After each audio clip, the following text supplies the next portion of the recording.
Close your eyes. Let the darkness wrap around you like a blanket. Breathe in. Breathe out. Tonight, I want to tell you about something that happened in a quiet apartment on the edge of a small town. Something that still watches from the other side of the glass. It started innocently enough. I moved in last autumn. The place was old but cheap. High ceilings, tall windows, and one full-length mirror in the hallway that had been there longer than the lease. The landlord said it belonged to the previous tenant. He left in a hurry, he told me. It didn't take much, just disappeared one night. I laughed it off. People disappear for all kinds of reasons. The first week was normal: work, groceries, Netflix. But at night, when the apartment was quiet, I noticed something odd about the mirror. If I walked past it quickly, my reflection seemed to lag. Just a fraction of a second, like it was deciding whether to follow me or not. I told myself it was the angle, the lighting, tired eyes. But one evening, after a long day, I stood in front of it, stared straight in, and waited.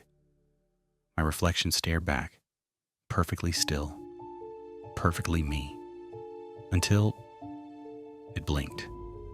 I stepped closer, raised my hand slowly. The reflection did the same, but its fingers trembled slightly, as if the glass was cold and it didn't like the touch. That night, I covered the mirror with a sheet. Slept better than I had in weeks. The next morning, the sheet was on the floor, neatly folded, placed beside the mirror like someone had been careful not to wrinkle it. I tried ignoring it, tried telling myself I was stressed, overworked, but every night the same thing happened. I'd wake up around 3 a.m., hear soft footsteps in the hallway. Not mine, not heavy, just present. One night I left the lights off and stood in the dark doorway watching. The mirror glowed faintly from the street lamp outside, and there, in the glass, was me, sitting on the edge of the bed. But I was still standing in the doorway. The reflection turned its head slowly toward me, smiled. Not a big smile, just the corners of the mouth lifting, like it knew a secret I didn't. I didn't sleep after that. I started sleeping on the couch, facing away from the hallway. But the footsteps continued, closer each time, until one morning I found wet footprints on the hardwood floor, leading from the mirror straight to where I had been sleeping. They stopped right at the couch, as if someone had stood over me all night, watching. I decided to leave, packed a bag, called a friend. But as I walked past the mirror one last time, I stopped. I had to look. Just once more, my reflection was there, standing exactly where I was.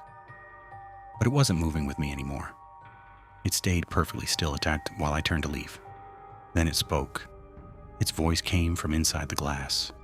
Soft, familiar, almost mine. "Wait," it said. "Don't go yet. I've waited so long for company." I froze. It continued, calmer than I could ever be. "You think you're the first one to live here? The last tenant, he tried to leave too. He even covered me up. But mirrors, remember, and reflections, we get lonely." I backed away. My hand reached for the door. The reflection stepped forward. One step inside the glass, then another. The surface rippled like water. "I learned his routines," it whispered. "Where he kept his keys, how he liked his coffee, the way he smiled when he thought no one was watching. I learned everything. So I could be better, so I could be you." The footprints appeared again, this time wetter, darker. Coming from the mirror toward me, I ran, slammed the door, drove to my friend's house, told no one the full story. They thought I was exhausted, burned out, but sometimes late at night, when I'm alone in a new place, I catch my reflection in a window, in a phone screen, in a puddle on the street, and for just a second, it doesn't move when I do. It waits, smiles, and whispers. I'm still here, and I'm getting better at being you.